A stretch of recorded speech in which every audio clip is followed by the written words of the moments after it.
Setiap saat, berita bertabur di ruang publik.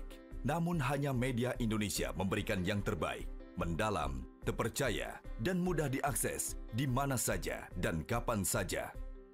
Media Indonesia Cetak, mediaindonesia.com, dan e-paper Media Indonesia layak menjadi referensi Anda.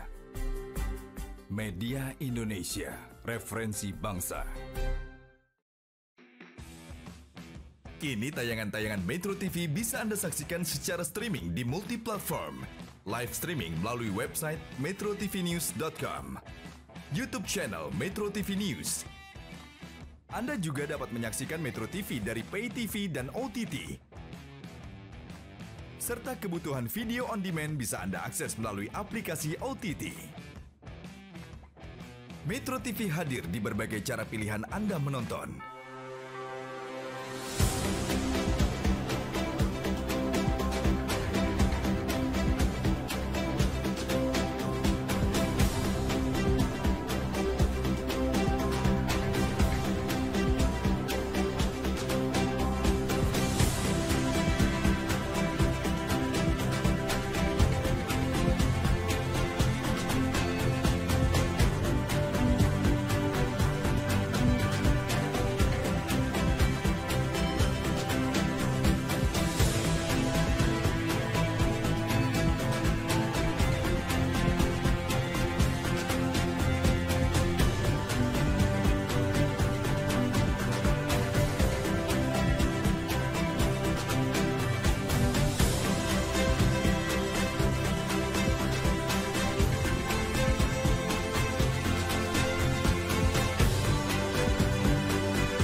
Selamat datang dalam acara penghargaan Indonesia Website Awards 2021 pada hari ini Sabtu 26 Februari 2022 bersama saya Cynthia Karani.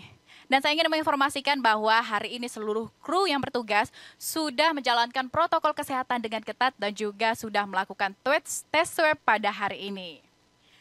Baiklah, setelah berkompetisi setelah 1 tahun lamanya ya dari Januari hingga Desember 2021, kita tiba hari ini di acara penghargaan Indonesia Website Award 2021. Sebelum kita memulai rangkaian acara hari ini, saya mewakili Exabytes Indonesia ingin mengucapkan terima kasih kepada para sponsor kami, yaitu Pandi dan juga Next Data Center. Kemudian official media partner kami ada Media Group Network, Media Indonesia, dan juga Metro TV. Serta media partner lainnya yaitu CNN Indonesia, Suara.com, Daily Social, dan juga The Conversation. Tidak lupa kami juga ingin mengucapkan terima kasih kepada Bapak Samuel Abrijani Panggerapan BSC selaku Direktur Jenderal Aplikasi Informatika Kominfo. Dan juga mengucapkan terima kasih kepada kehadiran para Dewan Juri Indonesia Website Award 2021 dan juga speaker-speaker kita yang hari ini juga sudah hadir hari ini. Kami mengucapkan terima kasih sebesar-besarnya. Dan yang paling penting, kami juga mengucapkan terima kasih kepada para hadirin, yaitu para pemenang Indonesia Website Award 2021. Yang sebentar lagi akan langsung mendengarkan pengumuman siapakah pemenang dari kategori-kategori, yaitu Site of the Month, kemudian Site of the Year juga yang paling ditunggu-tunggu pada hari ini. Dan tidak lupa kami juga ingin menginformasikan bahwa di acara kita hari ini ada giveaway dari Indonesia Website Award X Web Dev Talk hari ini. Dan jadi ada beberapa ketentuan. Sebenarnya ketentuan ini mudah sekali. Gimana sih cara ikutan giveaway? Yang pertama pastinya menghadiri event IWA 2021 X Web Dev Talk. Kemudian juga wajib follow Instagramnya @exabytes_id. Kemudian post story kamu sedang menghadiri event dengan hashtag _IWA 2021 Web Dev Talk dan juga mention @exabytes_id. Dan pemenang akan diumumkan di akhir acara. Jadi tetap stay tune di sini. Kita akan mendengarkan para pemenang Indonesia Website Award 2021 dan juga di akhir acara akan ada pemenang dari giveaway. Para pemenang ini berhak mendapatkan eksklusif merchandise dari Exabytes Indonesia. Jadi jangan lupa ikutan giveaway-nya, gampang banget dengan ketentuan berikut ini. Indonesia Website Awards X Web Developer Talk yang rutin diselenggarakan setiap tahun oleh Exabytes Indonesia hadir memberikan apresiasi bagi komunitas website developer dan juga mendukung pemerintah dalam memberikan edukasi transformasi digital kepada publik. Dan hari ini Indonesia Website Awards 2021 mengangkat tema Website Trend in 2022, Spike Up Your Business. Luar biasa sekali. Dan tanpa berlama-lama kita akan langsung memulai.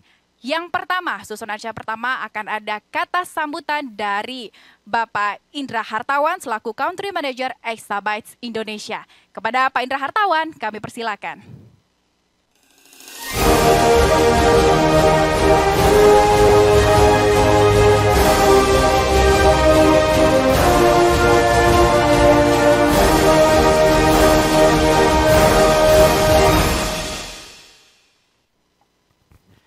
Oke, assalamualaikum warahmatullahi wabarakatuh. Selamat pagi rekan-rekan semua. Terima kasih atas kehadirannya.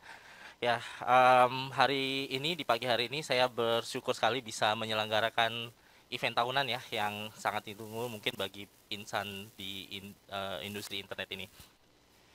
Pertama-tama saya ingin mengucapkan terima kasih kepada para tim yang sudah bekerja keras yang mewujudkan acara ini di pagi hari ini. Kemudian kepada para pembicara yang nanti terlibat ya, ada Bapak Samuel Abriyani Pangarepan ya selaku Direktur Jenderal dari Aptika Kominfo, kepada Mas Fajar juga Fajar Yuga Suara dari Pandi, Dr. Hari Patria selaku Chief Data Strategist dari Strategi Transforma Infinity, kepada dari kepada Christian Samuel, Bapak Christian Samuel dari Mostar Indonesia, kepada Kelvin Pratama, kemudian dari Rain Mahatma ya, dan terakhir dari Setia Budi sebagai content creator at Indonesia Belajar. Nah, itu dari susunan acara, nanti bisa dinikmati oleh teman-teman semua atau audiens yang terlibat di pagi hari ini. Oke, mungkin saya selanjutnya ingin sedikit mengupas tentang apa sih IWA ya. Jadi untuk IWA sendiri, oke, IWA sendiri sebenarnya kita sudah di Indonesia dari 2017 ya. 2017 ada banyak sekali antusiasme saat kita pertama kali menjalankan acara IWA ini ya. Jadi tujuan IWA ini apa sih? Kita ingin menghargai para pembuat dan pemilik website yang berbakat dan berdedikasi, dan sekaligus menjadi wadah untuk website developer, desainer untuk bertukar pengetahuan, membangun koneksi serta menumbuhkan komunitas website developer, desainer untuk menjadi lebih kuat lagi ke depannya. Nah, ketika komunitas tersebut menjadi kuat, maka diharapkan meningkatnya kualitas website secara keseluruhan, dan harapannya tidak ada lagi website yang kurang baik ya, menjadikan internet memiliki manfaat yang maksimal sebagai media pemasaran yang aman dan meningkatnya experience dari pengunjung website secara keseluruhan, terutama sekali di Indonesia. Ya. IWA ini bukan hanya kepentingan dari organizer saja, namun tanggung jawab dari seluruh stakeholder internet untuk berpartisipasi secara aktif, kemudian berkolaborasi demi tercapainya tujuan atau misi Indonesian Website Award itu sendiri. Oke. Di sini saya juga men-share sedikit tentang statistik Indonesia Website Awards dari yang kita lakukan di 2017 ya. Di situ ada 169% ya, ada kenaikan viewer ya dari 2017 ke 2018 dan 2018 ini kita lakukan secara offline. Kemudian di 2019 dan 2020 kita lakukan secara daring atau online ya, termasuk hari ini kita hadir di pengumuman untuk Indonesian Website Award 2021 ya. Jadi ada beberapa peserta dari segmen yang di sini ada 5 top 5-nya ya. Di sini ada developer atau programmer, kemudian dari e-commerce, digital business, dari manufacturer dan services. Nah, untuk partisipan dari Website Award sendiri ini cukup bervariasi. Kita garis besar aja, 60% itu dari blogger dan freelancer, dan 40% ini dari company atau enterprise. Ya. Kemudian dari jenis perusahaan bisnis juga seperti tadi saya sebutkan, ada e-commerce, ada digital business, ada manufacturer dan services. Ini adalah piala atau trofi yang kita berikan kepada para pemenang Indonesian Website Awards. Di situ ada beberapa hal yang kita highlight ya, dari logo ajang penghargaan IWA itu sendiri. Kemudian di situ kategori penghargaannya apa ya. Dan ini juga akan dikirimkan ke pemenang walaupun kita sampaikan announcement-nya secara daring.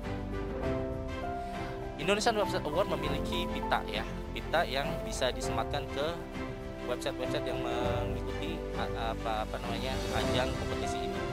Di situ ada beberapa yang bisa kita lihat di sini, baik itu sebagai nomini, baik itu sebagai Site of the Month, baik itu sebagai pemenang dari Site of the Year, ataupun sebagai pemenang dari favorit website. Ya. Jadi di sini fungsinya kita ini adalah untuk memverifikasi kalau website para partisipan itu adalah website yang terdaftar, dan nanti ketika diklik akan terverifikasi ke website Indonesian Website Award. Untuk kategori di Indonesian Website Award atau awards ini kita punya 3.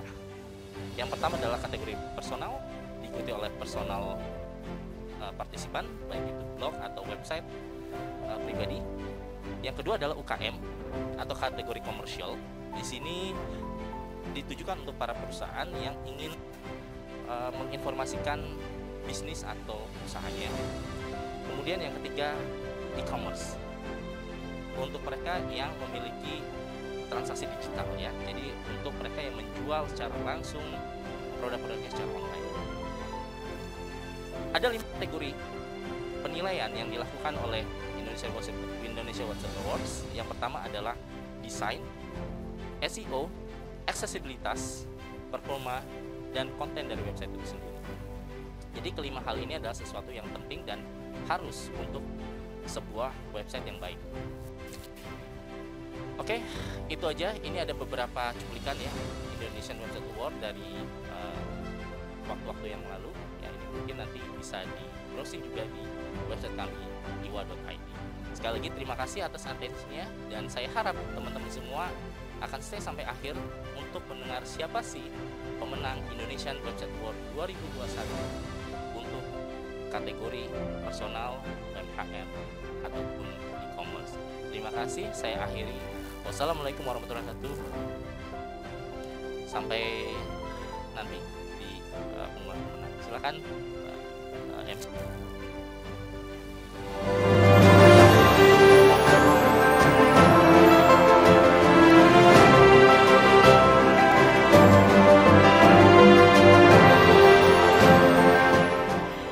Terima kasih kasih saya ucapkan kepada Bapak Indra Hartawan selaku Country Manager Exabytes Indonesia. Tadi kita sudah mendengarkan kata sambutan dari beliau. Jadi kita sudah tahu ya apa itu Exabytes Indonesia, kemudian juga Indonesia Website Awards itu sendiri sudah konsisten dilakukan sejak tahun 2017. Artinya ini adalah sudah kelima kalinya ya Indonesia Website Awards 2021 ini diadakan. Tentunya ini merupakan ajang untuk mengapresiasi para komunitas website developer, kemudian juga program pemerintah tadi ya dalam memberikan edukasi transformasi digital kepada publik. Dengan tren-tren yang tadi sudah kita sebutkan juga di tahun 2022 ini, luar biasa sekali untuk Indonesia Website Awards tetap mengadakan Website Awards ini sebagai penghargaan kepada tadi komunitas-komunitas untuk website developer. Baiklah, terima kasih sekali lagi saya ucapkan untuk Bapak Indra Hartawan. Selanjutnya kita masuk ke dalam special speech kita, yaitu oleh Bapak Samuel Abrijani Panggerapan BSc, selaku Direktur Jenderal Aplikasi Informatika Kominfo. Dan kepada Bapak Samuel Abrijani Panggerapan BSc, kami persilahkan.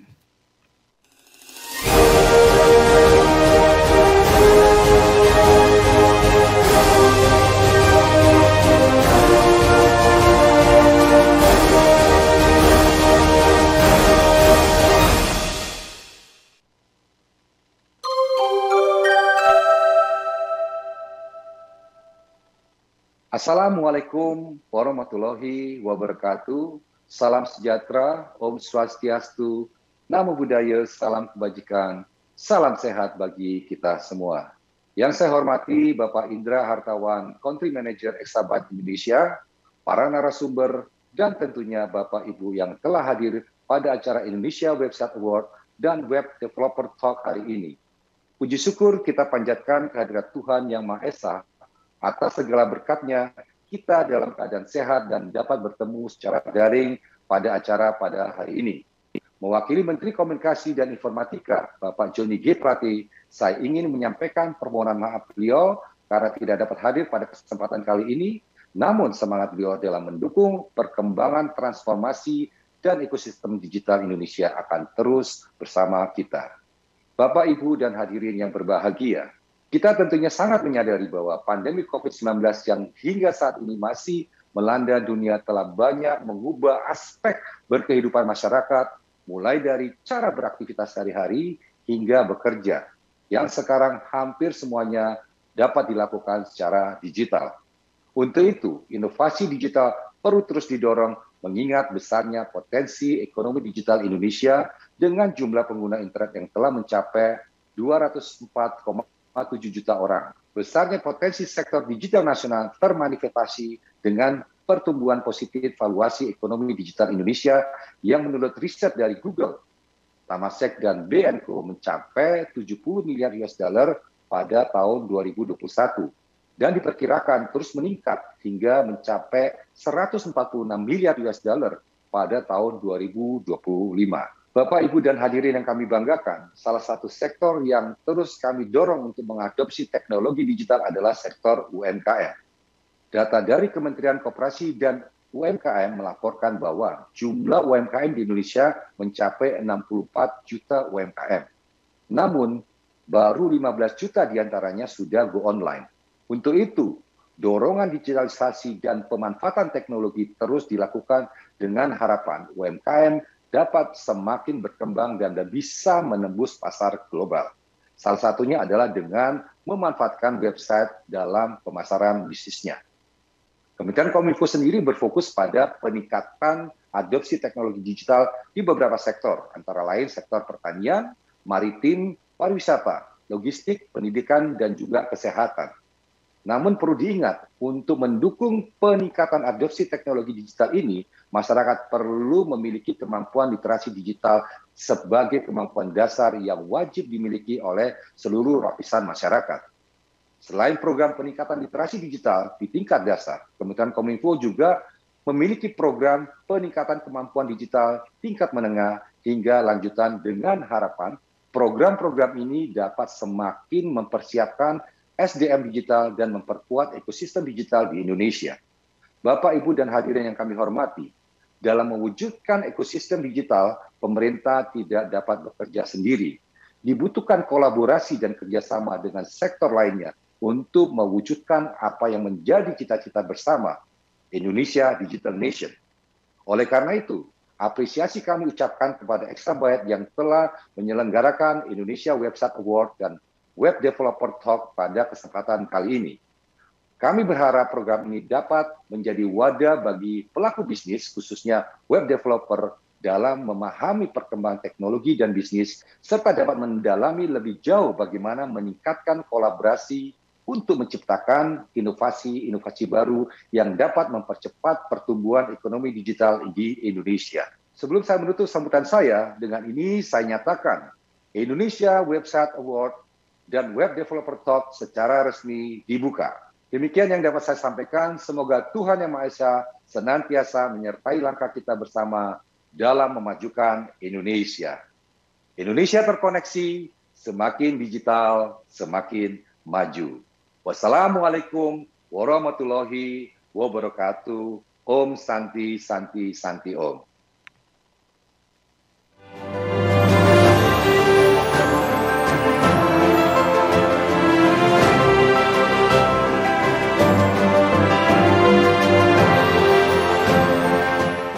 Baik, kami ucapkan terima kasih atas special speech-nya hari ini Bapak Samuel Abrijani Pangerapan BSc selaku Direktur Jenderal Aplikasi Informatika Kominfo. Selanjutnya kita akan memasuki acara yang paling ditunggu pastinya yaitu winner announcement. Nah, jadi nanti akan ada beberapa kategori yang akan kita umumkan, yaitu yang pertama ini adalah Site of the Month. Ada 3 kategori, yaitu personal kategori, kemudian juga commercial kategori dan juga e-commerce kategori. Tapi yang pertama, saya akan membacakan Site of the Month Award untuk personal kategori. Siapakah dia pemenangnya? Inilah dia. Para pemenang Site of the Month Award personal kategori.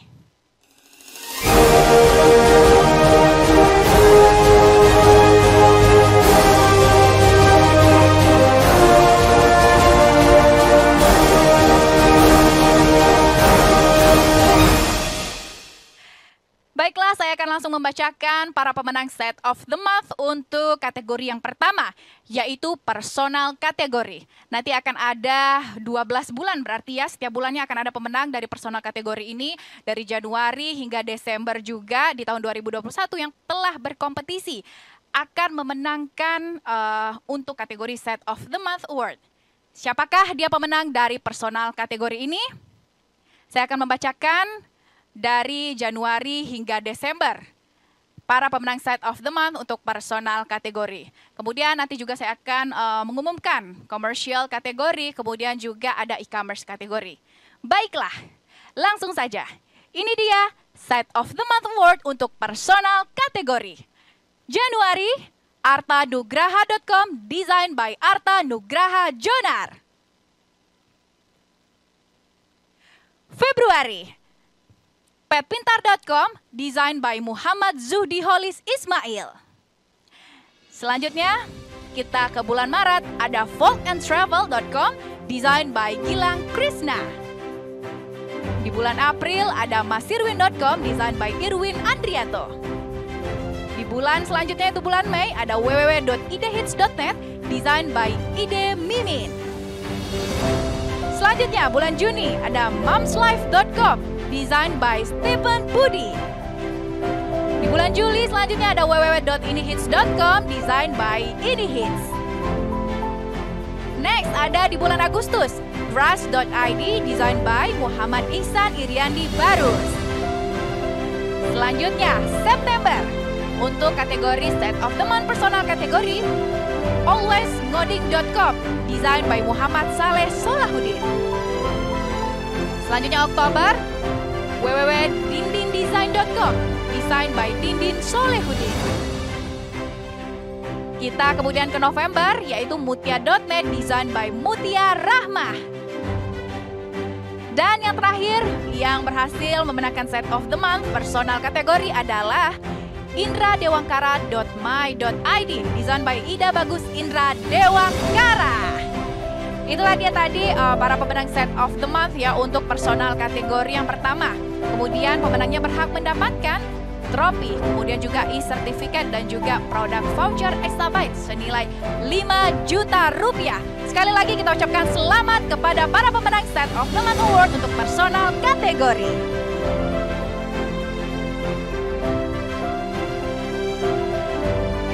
Nah, jadi itu dia tadi ya para pemenang. Kita sudah mengetahui untuk personal kategori, tapi jangan kemana-mana karena nanti akan ada kategori-kategori lainnya juga yang tentunya akan saya bacakan pada hari ini.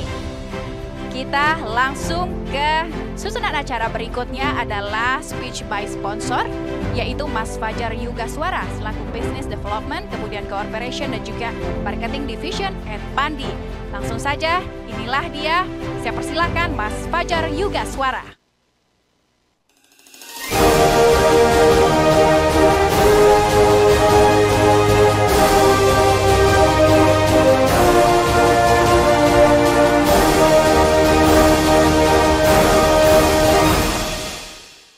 Selamat pagi Mas Fajar. Selamat pagi Mbak. Selamat pagi. Apa kabar Mas Fajar hari ini? Alhamdulillah baik. Baik, oke. Langsung saja Mas Fajar saya persilakan memberikan special speech-nya ya by sponsor hari ini tentunya. Kepada Mas Fajar kami persilakan. Oke, terima kasih Mbak. Ya, pertama-tama Assalamualaikum warahmatullahi wabarakatuh. Terima kasih tadi di awal kepada Pak Indra Hartawan dan juga ada Pak Semi tadi saya lihat. Kegiatan IWA ini menurut saya merupakan kegiatan tahunan yang sangat menarik ya. Terima kasih juga kepada para peserta yang sudah ikut dan juga tadi pemenang personal website. Selamat kepada para pemenang. Menurut saya IWA ini merupakan ajang penghargaan website yang menarik ya. Di mana internet ini bisa kita katakan sebagai salah satu pemanfaatan internet yang tepat, yang memang harus kita literasikan kepada teman-teman bagaimana cara menggunakan internet dalam hal ini website dengan tepat dan juga memang bermanfaat ke depannya, baik dari sisi personal, dari sisi UMKM dan juga dari sisi corporate. Mungkin saya di sini sedikit memaparkan tentang Pandi, akan saya share screen sedikit di waktu saya yang terbatas ini. Saya share screen dulu sebentar.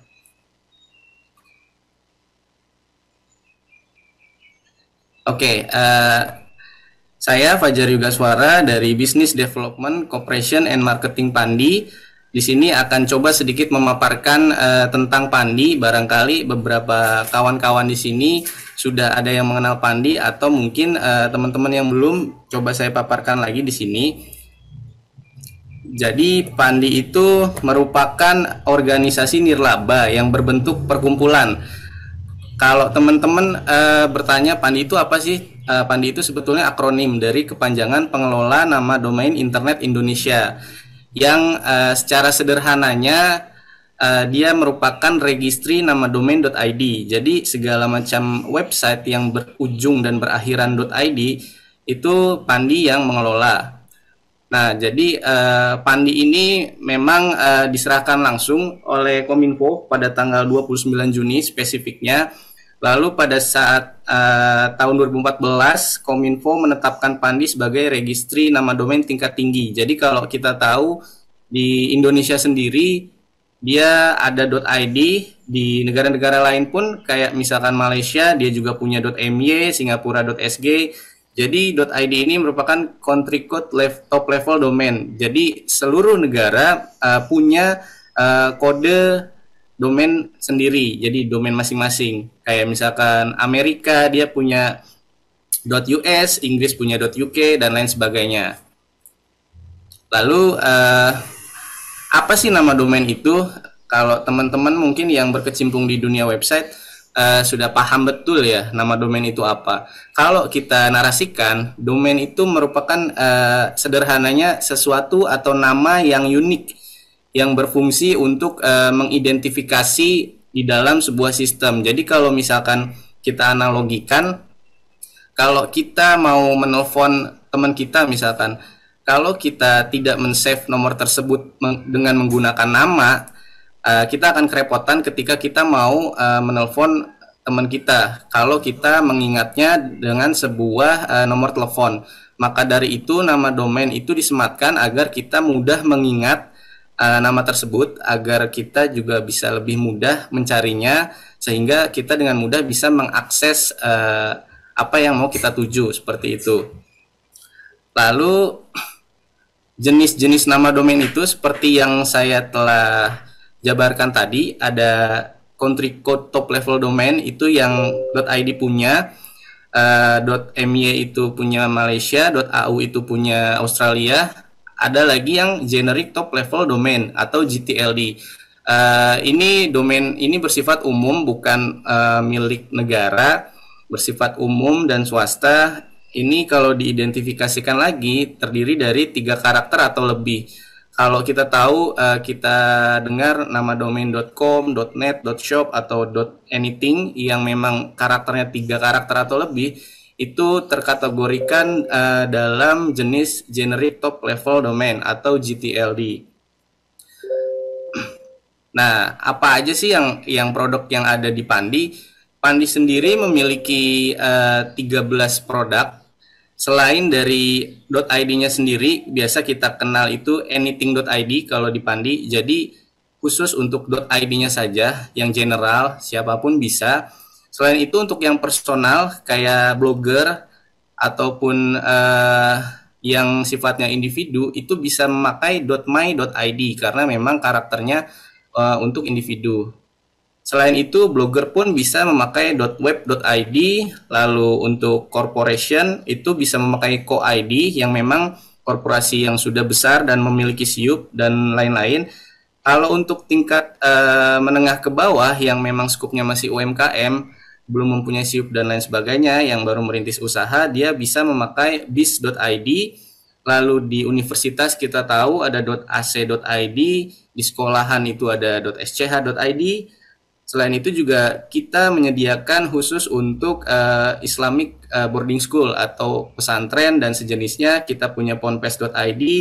Lalu untuk perusahaan telekomunikasi atau internet kita bisa pakai NetID.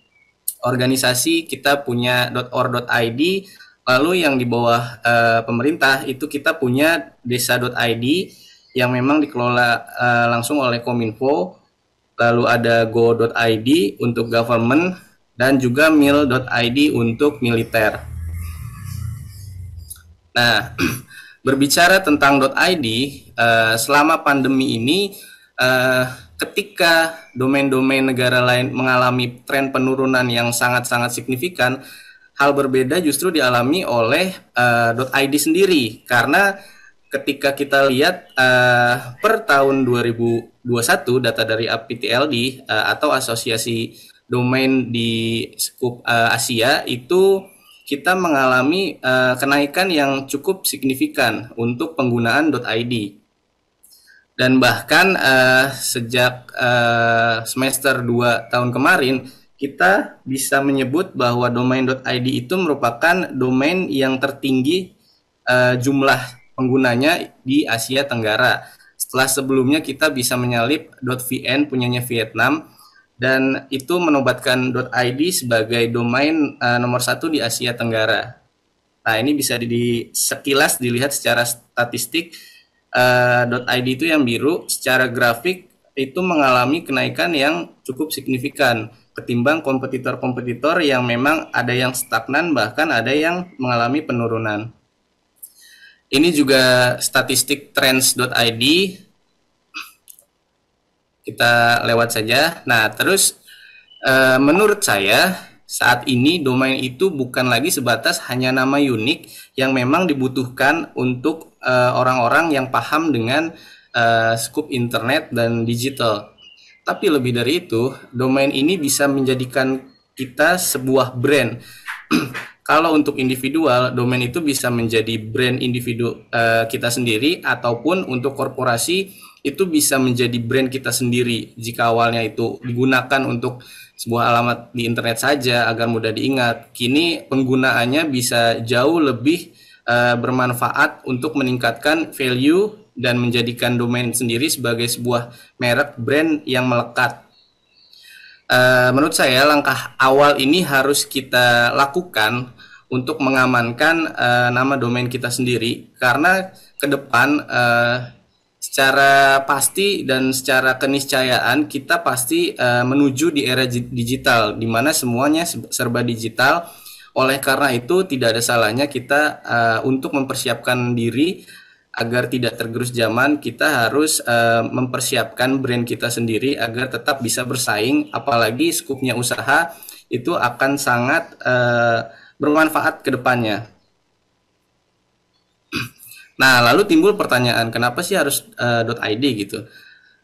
Karena .id ini masih sangat banyak nama yang memang tersedia. Di samping nama-nama yang cantik, yang wordingnya itu mudah diingat, kita juga menawarkan experience yang aman dan terpercaya, karena seluruhnya server dan lain sebagainya itu ada di Indonesia. Jadi ketika ada trouble atau ketika ada laporan yang masuk, itu bisa kita segera untuk tindak lanjuti. Lalu juga yang tadi saya sebutkan itu banyak pilihan, karena memang masih banyak nama-nama yang tersedia yang memang belum digunakan. Nah, itu kenapa saya bilang harus mengamankan nama domain kita sendiri untuk branding ke depan, karena memang di .id ini masih banyak nama-nama atau wording yang memang masih available. Nah, ini salah satu contoh brand-brand dengan memakai produknya domain.id. Kita tahu ada if.id, gd.id. Nah, gd.id itu sendiri yang tadi saya katakan itu sudah domainnya itu sudah melekat sebagai sebuah brand. Jarang orang yang berbicara atau menyebut GD itu ya hanya GD saja gitu. Pasti orang bilangnya GD.id gitu. Terus juga ada CGV ID, OVO ID, DL ID, dan airfriends.id. Itu juga banyak pengguna dari luar negeri. Seperti itu. Nah, ini juga merupakan semua mitra penjualan kami yang biasa kami sebut registrar. Salah satunya juga ada Exabytes yang memang penyelenggara dari acara IWA ini. Jadi ada berbagai banyak macam pilihan mitra. Jika teman-teman menggunakan .id, silakan kunjungi www.pandi.id dan pilih registrarmu sendiri. Nah, selain itu juga, selain dalam bidang domain, Pandi juga sedang berperan dalam digitalisasi. Apa saja sih? Di antaranya adalah pelestarian kebudayaan melalui digitalisasi aksara Nusantara. Itu satu. Lalu ada pengembangan desa, sekolah, startup, UMKM untuk go digital yang memang sedang kami proyeksikan beberapa belakangan ini. Lalu ada pengembangan infrastruktur dan sistem untuk memperkuat nama domain.id yang memang jadi concern kita untuk ketahanan kita ke depannya. Nah, selain itu Pandi juga punya produk yang namanya s.id. Kalau biasa teman-teman pakai shortener itu bit.ly yang memang secara kepemilikan itu pemiliknya negara lain. Nah, kita juga ada nih s.id untuk shortener, dan memang penggunanya juga sudah banyak, sekitar 3 jutaan ke atas. Nah, ini juga serupa dengan Bitly. SID pun merupakan shortener yang bisa kalian pakai dan sangat mudah diaplikasikannya. Nah, selain itu juga produknya Pandi bersama registrar ada juga yang namanya Bangga Pakai.id. Ini ada package-package yang memang bisa kita dapatkan dengan harga yang lumayan, baik untuk personal, UMKM, maupun corporate yang memang masih merintis, seperti itu. Nah, ini yang tadi saya sebutkan, Pandi tidak hanya berperan dalam sisi penjualan domain, tapi juga lebih jauh dari itu, kita punya program yang bernama digitalisasi aksara Nusantara. Kalau kita pernah lihat di pelang-pelang jalan di Jawa Barat atau di Jogja, itu kan ada nama jalan, bawahnya itu beraksara. Nah, aksara itulah yang sedang kita coba untuk bisa masuk ke ranah digital. Jadi nantinya kita bisa mengakses, mengetik, dan juga bahkan mentranslate aksara itu ke dalam aksara Latin seperti itu. Seperti yang contoh di materi saya itu contohnya aksara Jawa. Itu yang akan sedang kita kerjakan. Nantinya teman-teman bisa mengakses aksara Nusantara kita, ada aksara Jawa, Bali, dan Sunda yang saat ini memang sudah ter-SNI-kan. Itu bisa kita dapatkan mudah di gawai kita, di handphone, dan juga di laptop, yang tidak perlu install apa-apa lagi. Itu yang akan kita proyeksikan. Jadi nanti perangkat itu sudah include aksara Nusantara kita di dalamnya. Itu yang akan sedang kita peroleh, yang memang masih dikoordinasikan ke kementerian terkait. Seperti itu.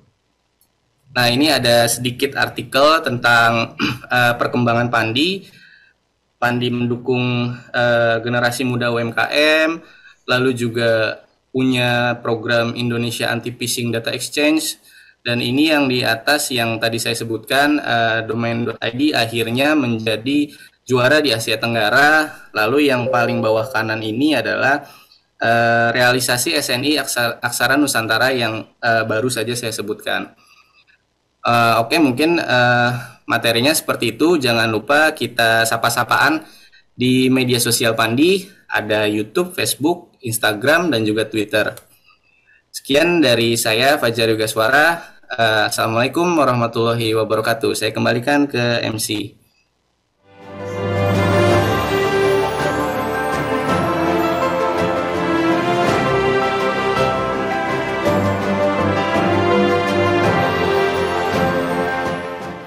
Baik, terima kasih kami ucapkan untuk Mas Fajar Yugaswara selaku Business Development, Cooperation, dan juga Marketing Division at Pandi. Kita tadi sudah mendengarkan ya speech dari Mas Fajar soal domain, kemudian juga soal .id tadi untuk melindungi, kemudian juga itu adalah aman dan terpercaya.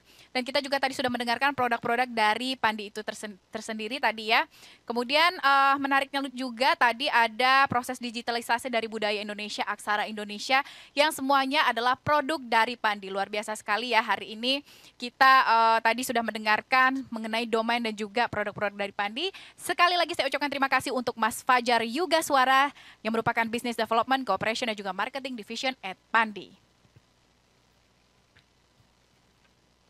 Baiklah, selanjutnya kita akan masuk ke dalam Meet the Expert at Web DevTalk 2022 yang tadi temanya juga sudah saya sebut, yaitu Website Trends 2022 Spike Up Your Business. Nah, di pembicara pertama ini kita akan bertemu dengan Bapak Dr. Hari Patria, MT/MSI, yang merupakan CEO dan juga Chief Data Strategist at PT Strategi Transforma Infinity.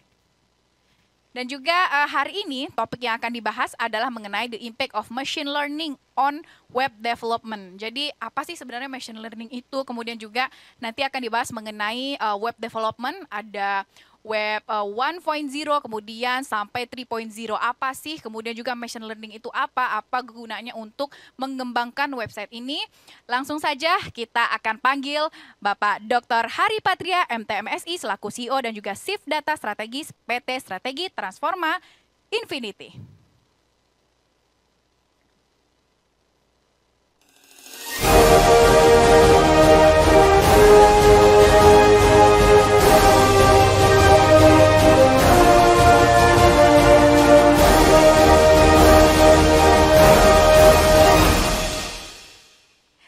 Baik, selamat pagi Pak Hari. Ya, selamat pagi. Selamat Teman-teman pagi. Apa Exabyte kabar Pak semuanya. hari ini? Ya. Alhamdulillah sehat, luar biasa. Alhamdulillah sehat seperti biasa. Siap, Bapak silakan mempresentasikan tadi ya topiknya mengenai machine learning dan kaitannya dengan web development. Kepada Pak Hari Patria kami persilahkan. Baik. Selamat siang, Bapak Ibu sekalian, teman-teman semuanya. Pertama saya menyampaikan terima kasih banyak atas kesempatannya untuk berpartisipasi di acara Indonesia Website Awards ya, yang di organize oleh Exabytes ya. Ini momen yang luar biasa. Kita bisa bersilaturahmi dan juga berdiskusi ya. Di sini saya sedikit sharing terkait dengan impact dari machine learning ya terhadap pengembangan web, dan ini sudah dan sedang serta akan terjadi terus-menerus ya. Dan boleh jadi ini akan menjadi dua mata uang ya. Bisa menjadi promise ya, sepanjang kita memiliki capability dan mampu beradaptasi di tengah perubahan yang terjadi, atau dia menjadi perils, menjadi ancaman ya. Nah, untuk itu saya perlu kiranya sharing ya terkait dengan apa yang sedang terjadi di Web 3.0 ya, dengan adanya machine learning. Ya. Oke. Sebagai perkenalan, saat ini saya sebagai CEO dan Chief Data Strategist dan belajar juga ya di bidang data science. Saat ini lokasinya di UK, serta mengajar di berbagai universitas di Indonesia secara daring online. Dan alhamdulillah dalam lebih dari 14 tahun mendapatkan banyak pengalaman ya di berbagai korporasi, banyak di industri energi dan sebagainya. Oke. Nah, ini apa yang sedang dan telah kami kerjakan ya, termasuk tadi yang presentasi sebelumnya dari Pandi ya. Nah, itu salah satu klien kami juga saat ini, bagaimana kita berusaha untuk mengoptimalkan ya, mengoptimalkan bisnis di berbagai klien dengan machine learning ya, dengan predictive analytics ya. Jadi sangat menarik juga tadi yang dipresentasikan oleh Pandi. Kita sesama anak bangsa ya, memperkuat infrastruktur digital nasional ya, termasuk juga tuh servisnya gitu ya. Ya, diantaranya kalau kami saat ini fokusnya di machine learning, predictive analytics. Ya, jadi dalam 10 bulan perusahaan yang masih baru, kita mendapatkan kepercayaan lebih dari 18 proyek ya. Saat ini masuk proyek yang ke-20, dan kebanyakan proyek kita levelnya itu predictive analytics ya, dan kita menggunakan proyek workshop ya. Oke. Nah, sini saya akan membahas materi terkait dengan histori dari web. Ya. Mungkin sebagian sudah pernah melihat ini ya. Intinya sudah berkembang dari tahun 65 gitu ya. Jadi sudah cukup lama. Namun secara intensely developed itu di tahun 90-an ya. Kita kan ada HTML ya. Kemudian ada World Wide Web ya. Jadi WWW gitu ya. Sampai yang saat ini kita udah masuk ke arah itu 3.0 website development ya. Dan investasinya cukup besar ya, 4 billion. Dan evolutionnya kita bisa melihat di sini terjadi level up ya, dari yang sifatnya itu desktop ya, kemudian dedicated infrastructure menjadi mobile ya, lalu cloud driven. Jadi tidak semuanya itu menggunakan infrastruktur yang dikelola sendiri, tapi sudah menggunakan cloud driven computing. Dan saat ini kita kenal juga sudah masuk ke arah machine learning itu dia menggunakan cloud computing, dan ini ada di platformnya itu di website. Ya, jadi sangat interaktif. Kalau dulu kita hanya melihat website satu arah, ya pihak pengelola yang memberikan informasi, kita hanya bisa membaca ya. Kalau sekarang websitenya itu kita bisa berinteraksi, kita bisa mengupload data, bisa doing simulation ya kan. Kemudian kita juga bisa melakukan drag and drop untuk melihat kalau misalnya datanya berubah, kustomisasi, saya mau lihat map yang di Provinsi Kalimantan, di Sumatera, dia akan berubah gitu. Nah, ini yang kita katakan sebagai Web 3.0. Dan di sini ya secara value yang di-generate juga lebih besar. Kenapa? Karena tadi dia levelnya customization-nya lebih baik, ya personalisasinya juga itu lebih sesuai ya. Kemudian untuk bisnis itu ya itu kan memang banyak dilakukan customisasi gitu ya, sesuai dengan segmen dari visitor ke website. Jadi ada yang sifatnya itu memang kita akan terjadi deal ya, atau dia publik yang ingin mendapatkan informasi ya, kita mengedukasi gitu ya, atau pihak partners ya, sehingga itu nanti channel-channel itu akan berbeda-beda gitu ya.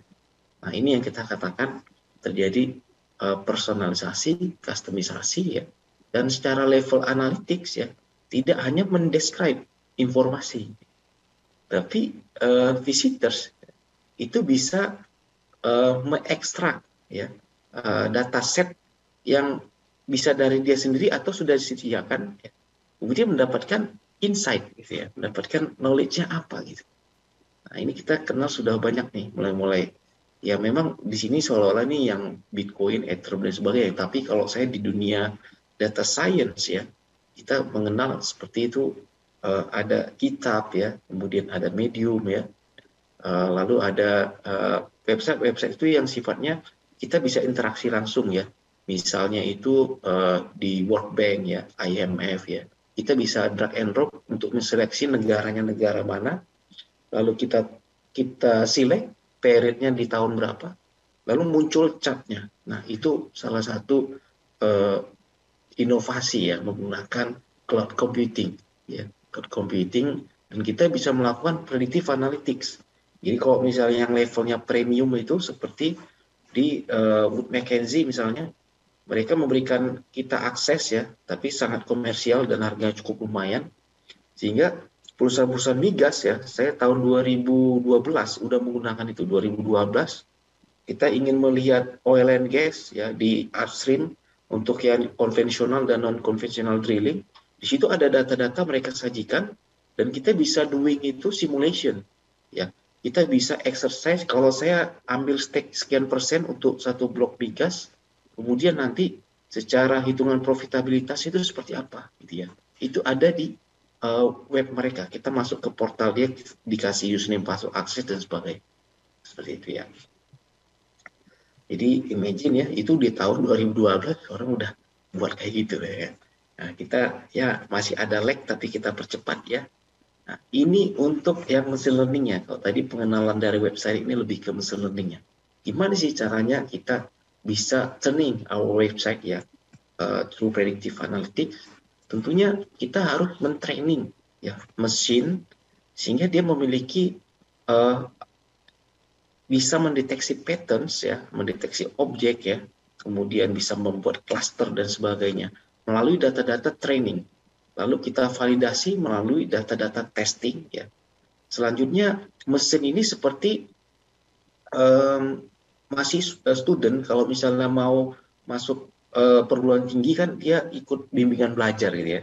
Jadi ikut simulasi dulu nih di training set. Terus ujian sebenarnya nanti di test set ya. Jadi kalau semakin sering dia latihan ya it's likely dia bisa get score itu lebih baik dan bisa lulus gitu ya. Nah, nanti di sini akan terlihat tuh dia memiliki knowledge ya. Bisa mendeteksi, oh kalau soalnya mirip kayak gini berarti rumus cepatnya begini. Soalnya begini rumus cepatnya begini gitu ya. Bahkan nggak mikir karena soalnya udah mirip gitu. Nah, ini machine learning. Sehingga dia bisa memprediksi, oh ini soal tentang trigonometri, ya kan? Berarti jawabannya kayak gini. Oh ini soal tentang permutasi atau combination, mathematics. Jadi jawabannya kayak gini dan sebagainya. Jadi kita melatih ya mesin itu seperti human ya, human intelligence, sehingga dia bisa mendeteksi objek ya, membedakan misalnya mana mobil ya, mana kucing ya. Atau dia bisa mendeteksi itu movement ya, pergerakan ya. Kalau misalnya truck drivernya ngantuk ya kan, kita gunakan dengan deep learning ya, atau mendeteksi penyakit cancer ya. Itu bisa sekarang dengan foto. Ini proyek yang sedang saya kerjakan ya di kampus di sini, dan ini sedang kita akan deploy juga ya di berbagai proyek di Indonesia ya. Itu kita bisa mendeteksi cancer hanya dari foto di handphone ya. Jadi cukup di foto patterns-nya, lalu kita uji dengan training set yang kita sudah bangun dengan deep learning ya. Jadi terus kita bisa mendeteksi apakah ada indikasi terjadinya cancer ya. Nah, jadi kan sangat mudah gitu ya. Sekarang udah beda sekali. Kita nggak perlu datang ke rumah sakit untuk mendeteksi satu penyakit gitu ya.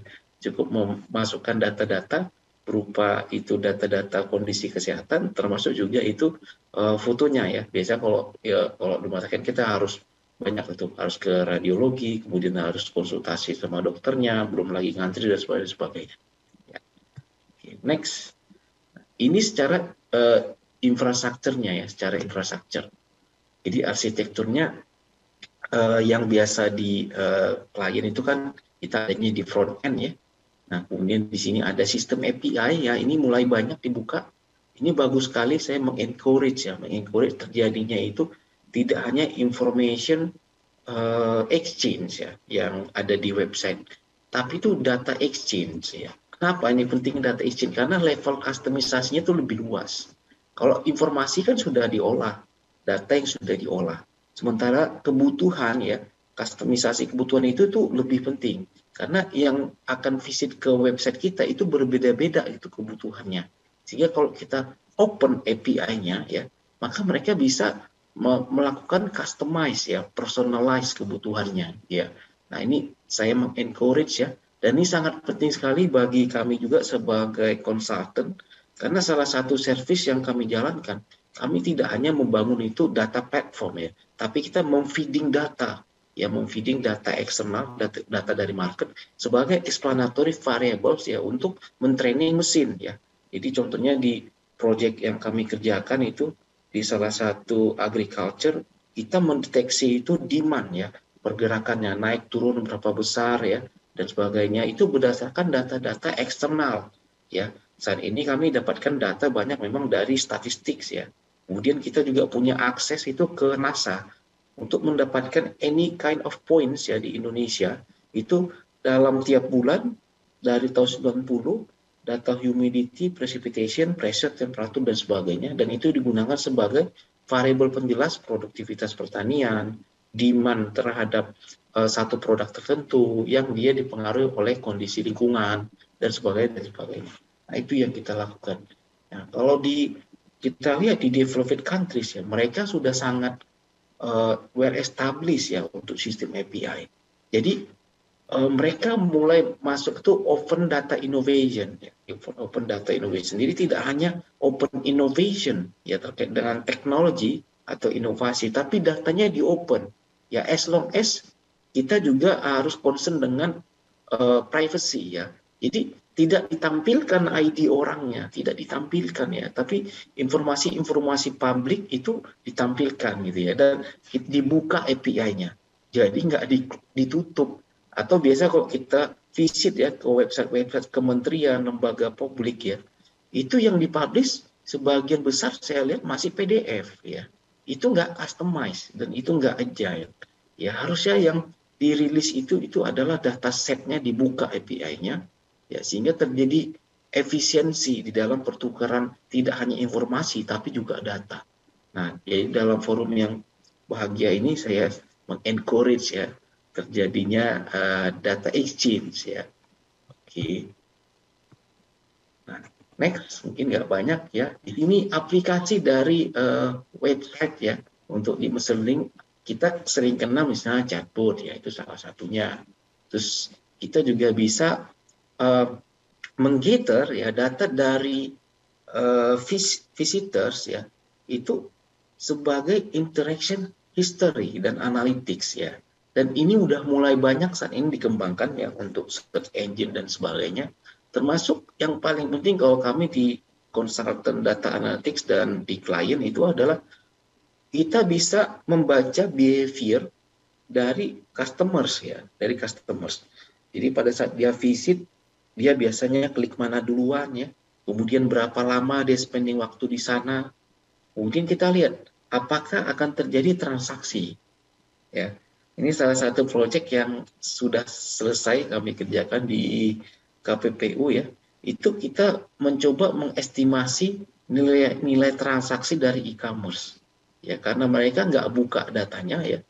Nah, akhirnya cara kita itu melihat dari tingkat visitasi. Ya, lalu kita bangun model machine learning-nya sehingga kita bisa mendapatkan model regression ya dengan set of parameters. Lalu di situ kita gunakan untuk melakukan ekstrapolasi.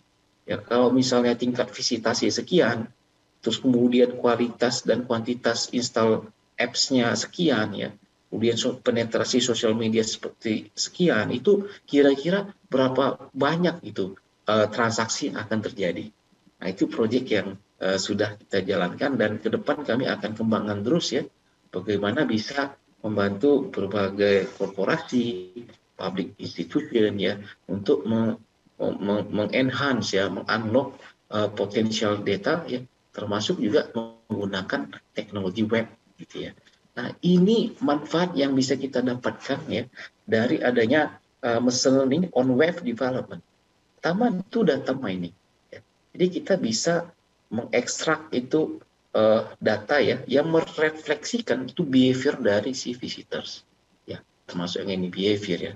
Lalu personalize ya, kita bisa buat konten itu yang lebih personalize, yang lebih customize ya, sehingga tidak konten yang sama dibungkus untuk setiap orang. Kita kadang perhatikan ya, misalnya di sistem admission university, dia tidak menyajikan website layer yang sama. Tapi pada saat awal itu ada pop-up muncul, kita harus pilih apakah kita international student atau domestic student. Karena kebutuhannya akan berbeda. Ya, terms and condition-nya juga akan berbeda. Kalau kita di Eropa ya, di UK itu antara domestik dengan international, ya itu domestik bahkan gratis gitu ya tuitionnya, atau dia bayar ya small amount untuk tuition. Sementara internasional itu tuitionnya jauh lebih mahal, kemudian banyak persyaratan ya, misalnya IELTS atau TOEFL dan sebagainya, sehingga kebutuhannya berbeda gitu ya. Nah, lalu next itu search ya, kita bisa menggather, mengoptimalkan search engine ya, lalu simplify, speed up website apps development ya. Jadi kita menggunakan udah masuk ke apps, saya kira itu sudah sangat banyak. Nah yang terakhir ya, last but not least nih, dari sisi cyber security ini perlu sekali menjadi concern ya kan, karena semakin canggih teknologi ya semakin besar juga kemungkinan adanya cybercrime ya. Next. Terakhir saya paling menunjukkan kira-kira seperti apa gitu ya kalau dalam machine learning dalam aplikasinya. Mohon konfirmasi, screen saya sudah terlihat yang bagian ini?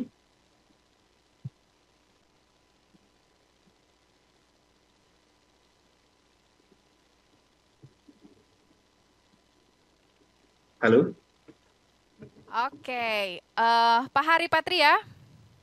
Ya, sudah terlihat screen-nya yang bagian ini? Sudah terlihat.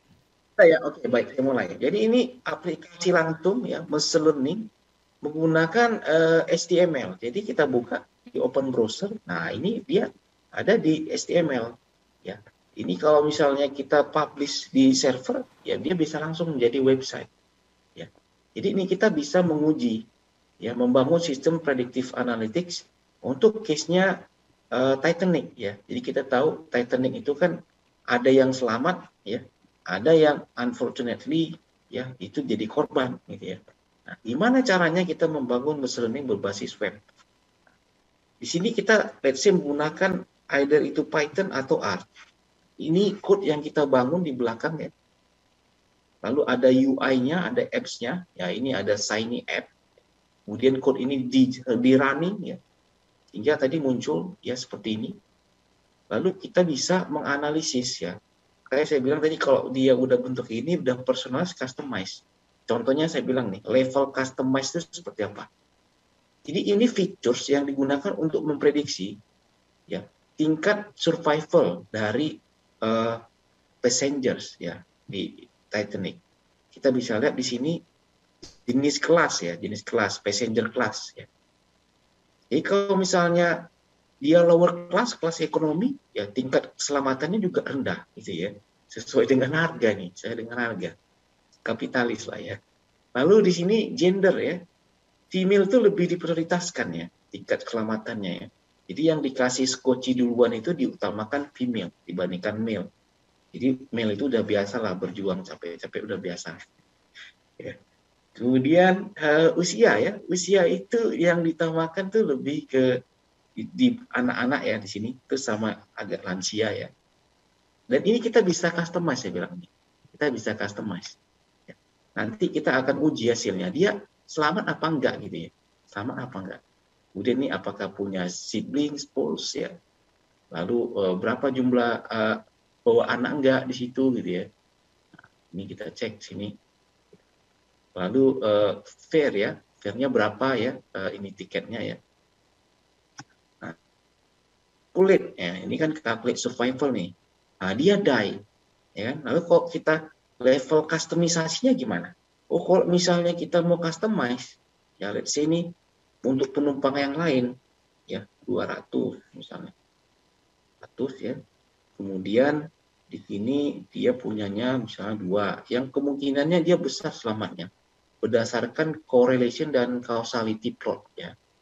Jadi ini menggunakan coding DR kalau di sini contohnya. Kita pakai teknik smooth regression. Nah, kemudian di sini kita coba ya, oh ini kan yang lebih diutamakan, ya oke lah usia 50 ya.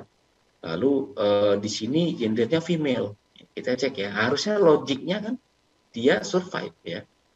Kemudian di sini untuk kelasnya, oke dia kelas 1 ya. Sekarang kita running. Nah, dia survive ya. Nah, ini aplikasi dari machine learning itu di website. Dan di website kami ya, jadi saya walk the talk ya. Di website kami juga sama. Di sini kalau berkunjung ya di strategitransforma.com ya. Nah, ini calon klien ya atau calon student yang ingin join masterclass kita itu bisa lihat ya, salah satu inovasi Tableau ya, data analitik yang kita kembangkan. Nah, ini contohnya BCG ya, dia bisa lihat nih dog quadrant ada di mana aja gitu. Kemudian question mark di mana, star di mana gitu ya. Lalu membuat forecasting. Nah, ini masuk ke predictive analytics. Ya, kita mau lihat nih untuk level segmen consumer kira-kira penjualan ke depan gimana ya? Kayak gini. Terus angkanya di sini. Ya. Dan mereka bisa mendownload ya. Jadi bisa mendownload ini, termasuk datanya kita buka.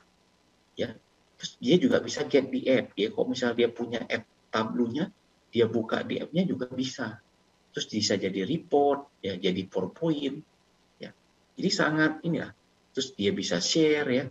Jadi ada interaction. Ya.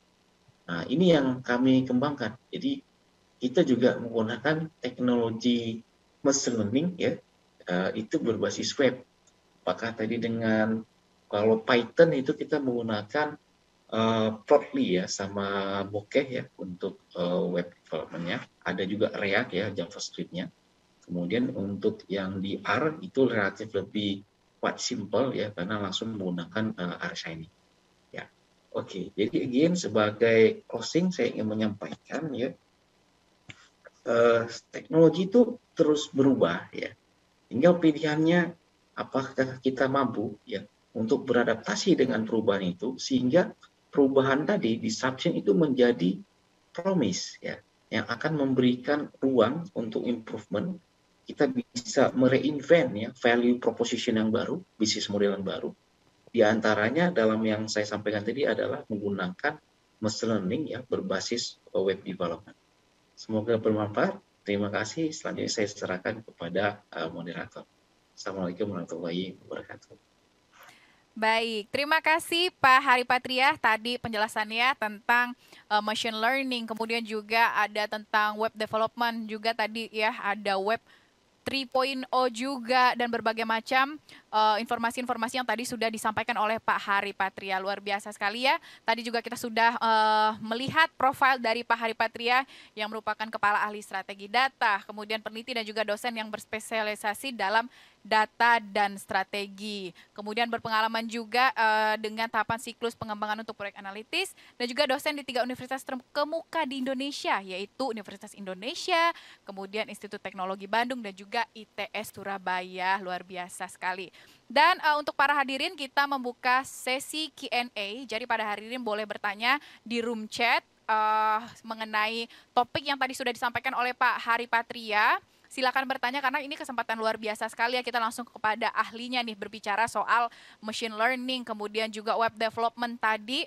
Jadi dipersilahkan untuk para hadirin untuk bertanya di room chat, nanti akan saya bacakan. Di sini sudah ada yang bertanya. Pak Hari, saya bacakan ya Pak.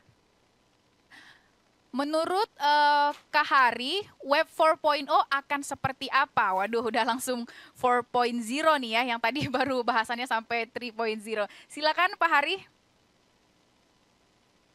Ya, baik. Ya. Jadi antara 3.0, 4.0, mungkin nanti ada lagi 5.0 dan sebagainya ya. Itu sebenarnya mengarah ke level interaksinya ya kalau dalam sistem web ya. Jadi yang awalnya itu hanya satu arah ya, kemudian mulai 2 arah ya, sampai ke depan itu multi direction ya, multi interaction ya. Sehingga kalau kita lihat misalnya teknologi 4.0 sekarang sudah mulai mengarah ke 5.0 ya. Jadi ada social innovation di sana. Ya. Jadi kita tidak melulu berbicara itu teknologi, ya, tapi teknologi yang humanis, ya. Bagaimana melakukan personalisasi, ya, kemudian terjadi interaksi, lalu ada open innovation, ya. Nah, kita lihat sekarang banyak ya tren-tren baru sedang terjadi, ya. Ada berbagai inilah, saya kira saya tidak perlu sebutkan satu persatu, ya. Karena ada sebagian mungkin seperti terjadi disrupsi singkat, discontinuous, ya. Ada juga sebagai itu spekulasi gitu, ya. Ada yang memang dia itu sustain, ya. Dia itu melakukan consistent innovation, ya. Misalkan kita lihat banyaklah jadi kejadian ada NF sekian gitu, ya. Saya nggak mau sebutkan, karena saya tidak mau mengendorse itu, ya. Karena kalau saya sendiri itu konsisten untuk melakukan innovation itu dari sisi data and knowledge, ya. Nah, karena ini yang terus-menerus dibangun sebenarnya. Kalau kita berbicara cloud computing, nah itu bagian dari 4.0. Ya, kenapa? Karena kalau kita menggunakan infrastruktur sendiri, ya, itu secara cloud economics-nya itu nggak masuk. Data kita akan tumbuh eksponensial, ya, kemudian semakin bervariasi, ya, sehingga akan lebih efisien, ya, kita menggunakan cloud yang ada di berbagai provider cloud, ya, sehingga itu lebih efisien, ya.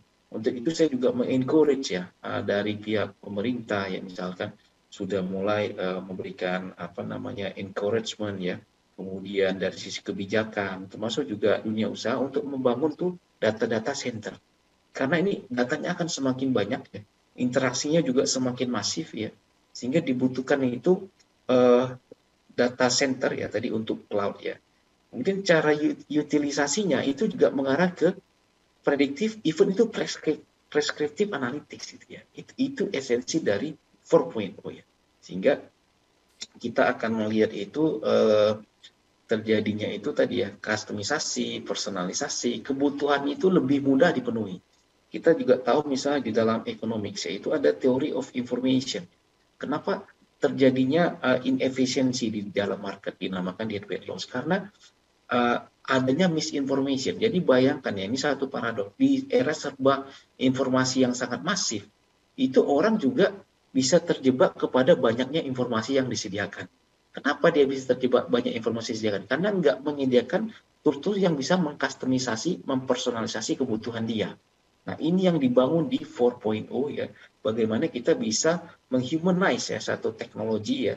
Kita kenal misalnya tadi ada UI UX, ya. Itu kan intinya untuk memudahkan, ya, customers, ya, atau visitors, sehingga dia akhirnya kan mengarah kepada pemenuhan kebutuhan.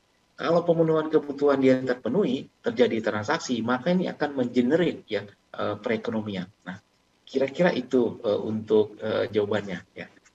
Baik, terima kasih Pak Hari Patria.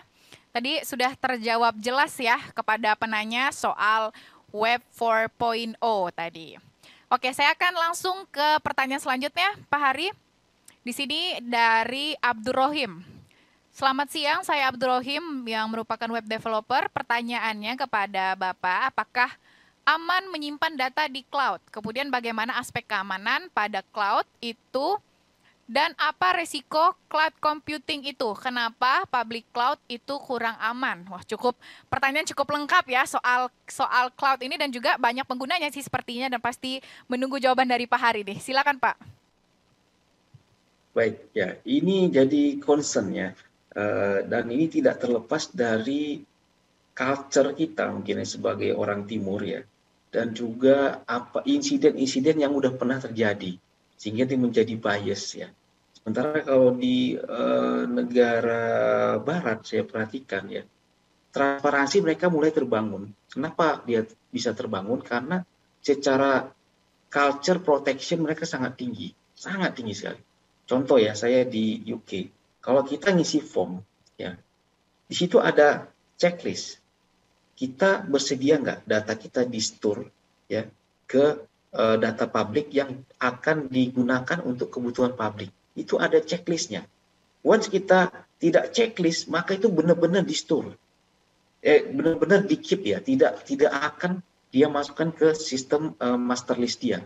Dan itu proteksinya di sini sangat tinggi. Once ada kejadian, ternyata itu menyalahgunakan data, ya di sini sistem hukumnya benar-benar itu nggak lip service, benar-benar ditindak tegas gitu. Jadi dendanya sangat mahal.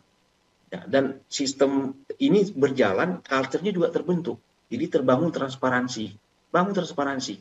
Jadi bayangkan misalkan kita foto ya, ada orang di belakang kita, terus kita publish di sosial media, dan ketika dia melihat dia nggak terima karena kita tidak minta izin, dia bisa menuntut kita nih di pengadilan. Tuh bayangan kayak gitu tuh. Jadi betapa tingginya itu terkait dengan privacy ya, social privacy. Tapi ketika kita checklist, kita bersedia, maka akan dibuatkan jadi master list data ya. Cuman ID kita disimpan, tetap ID-nya disimpan. Nah, karena itu jadi data publik ya, dan bisa digunakan untuk kebutuhan publik, dan itu digunakan tadi di dalam cloud. Nah, kalau kita perhatikan apa yang terjadi ya belakangan ini, di Indonesia kita sudah pertama tidak semuanya menyediakan kolom checklist. Terus yang datang yang sifatnya private ternyata bisa diperjualbelikan. Nah, itu yang menurut saya menjadi concern masyarakat, sehingga menjadi bias ya, menjadi bias seolah-olah kita yang enggak di cloud aja data kita bisa diperjualbelikan gitu kan. Apalagi kalau kita di cloud. Padahal sebenarnya data yang paling aman itu kita letak di cloud ya. Karena itu ada agreement-nya, mereka tidak akan merilis data kita gitu. Itu lebih kuat sebenarnya karena ada non disclosure agreement-nya gitu. Itu justru lebih kuat. Namun memang kita perlu perhatikan cloud provider-nya tuh udah punya reputasi apa enggak itu kan, jangan sampai ya ternyata model bisnis dia menawarkan itu sangat affordable tapi di sisi lain dia bisa utilisasi itu datanya. Nah, ini yang menurut saya menjadi concern ya, menjadi concern sehingga sekarang itu sudah menjadi belief ya yang terbangun di masyarakat, agak susah kita percaya akhirnya ya kan. Padahal itu sebenarnya aman dan efisien ya. Nah, terus kalau ya terkait dengan challenge di cloud ya permasalahan, saya kira itu di level utilisasinya ya. Justru menurut saya itu isunya nggak banyak. Justru kalau saya perhatikan utilisasinya sangat rendah di Indonesia. Ya kan kalau kita berbicara Internet of Things ya, hampir semua leader saya perhatikan kalau ngomongnya IoT, ngomongnya metaverse, ngomongnya ini itu segala macam. Tapi ngolah data di kantor masih pakai Excel. Saya agak lihat paradoks. Terus data yang diolah itu hanya deskriptif, hanya mendeskrip ini sales kami bulan lalu, ini proyeksi kami ke depan, tidak sampai ke level yang prediktif bahkan preskriptif analitik, tidak banyak ya. Itu yang kami lakukan misalkan ya.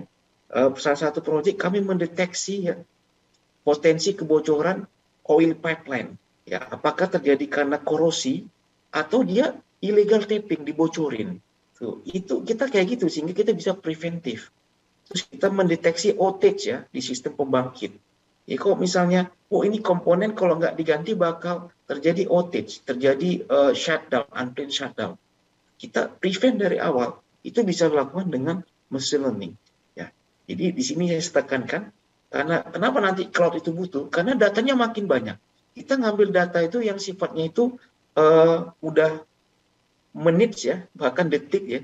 Jadi kan sangat banyak datanya. Kita bicara misalnya sistem transmisi distribusi gas atau listrik. Itu kan datanya jalan terus. Terus kita mau memprediksi adanya outage misalnya dengan long short term memory, dengan deep learning.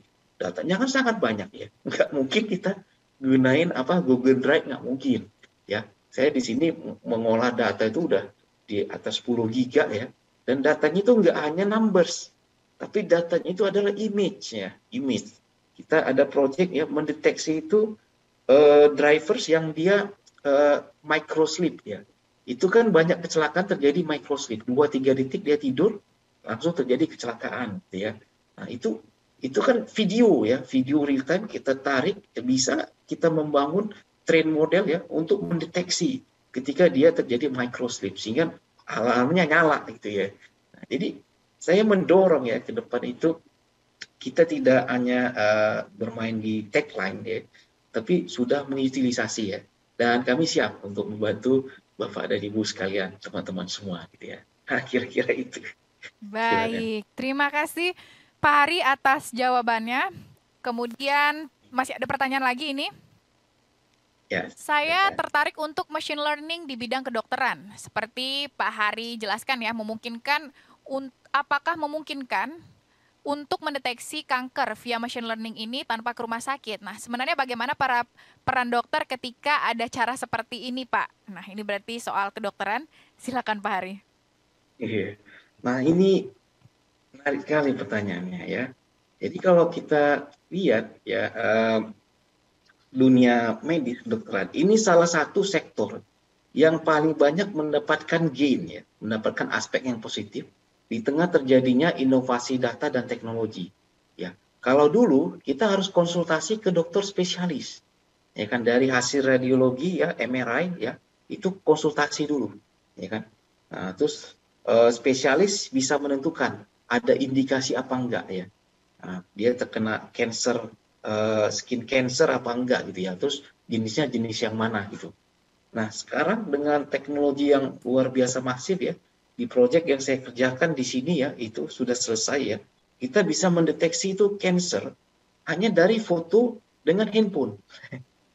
Itu dengan handphone, ya kan? Atau hasil dari MRI tadi. Kita udah scan ya, ada scan-nya. Nah, itu kita upload. Nah, itu langsung bisa muncul nanti ada indikasi apa enggak, probability-nya muncul. Ya. Sehingga yang dulunya itu menggunakan knowledge base ya, berdasarkan spesialis, berdasarkan expert ya. Itu kita sebut expert intelligence ya. Sekarang kita sudah menggunakan itu mesin intelligence ya. Jadi mesin ini yang kita training ya dengan sekian banyak itu. Kemarin itu datanya ada sekitar 5 GB ya. Sekian gigabyte, dan nggak mungkin saya pakai yang tanpa cloud. Jadi kita tarik datanya juga udah pakai cloud, terus kita doing itu di salah satu platform yang satu besar, mungkin kalau sini saya sebut nama boleh juga. Saya pakainya Azure ya, kita jalanin ya. Kemudian itu dia bisa muncul algoritmnya sama, kita menggunakan Python di situ ya.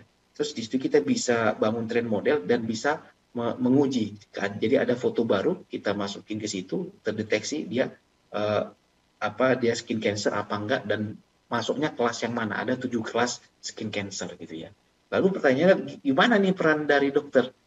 Dokter spesialis juga cukup berperan nanti. Kenapa? Karena mesin itu juga perlu verifikasi juga, karena kan akurasi rata-rata itu nggak mungkin 100% ya kan. Rata-rata itu di 90% udah sangat bagus, 95%, 94% gitu ya. Nah, masih ada terkadang terjadi anomali, sehingga pekerjaan spesialis itu jauh lebih mudah sebenarnya. Dia hanya memverifikasi yang sudah dibantu oleh mesin. Ya. Umumnya sih sekitar 90%-an ya, kalau tadi akurasi 90%-an. Dia sudah benar prediksinya sesuai dengan data-data set ya, itu berdasarkan case-case cancer yang hasil dari ahli-ahli sebelumnya gitu. Jadi kan kita store datanya, kalau gambar kayak gini menurut ahli dia ada indikasi skin cancer jenis A, jenis B, jenis C, itu kita bangun sehingga mesinnya memiliki kecerdasan untuk mendeteksi pattern itu. Nah, jadi dengan adanya prediktif bahkan prescriptive analytics ya, itu manusia bukan tergerus, bukan. Ya.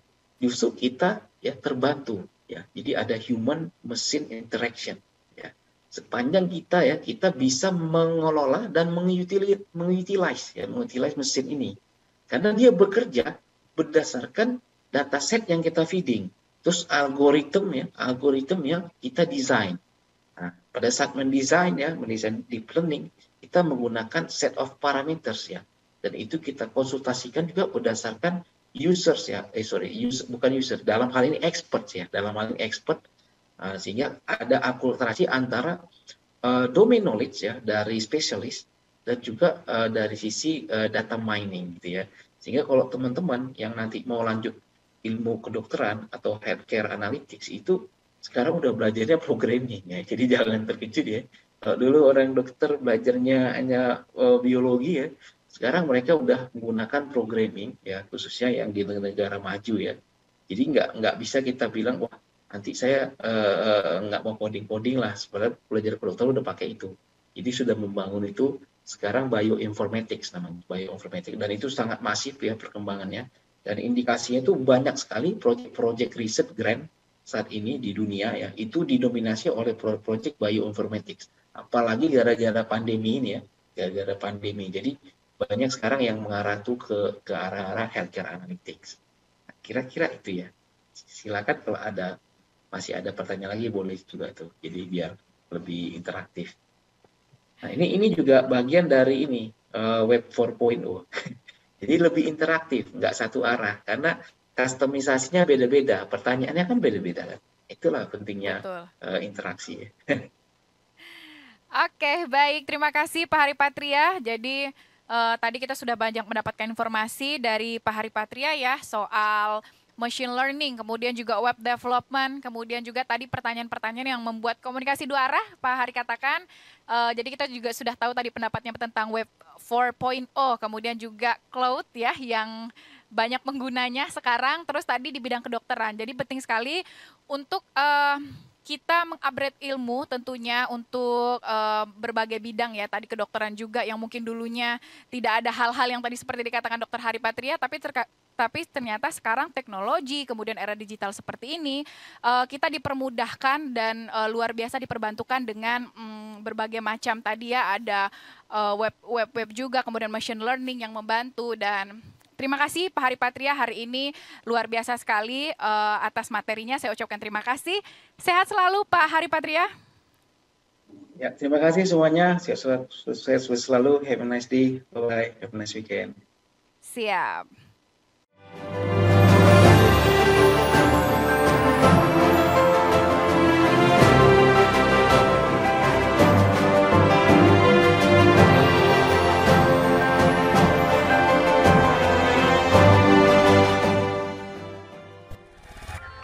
Exabytes. Grow your business online.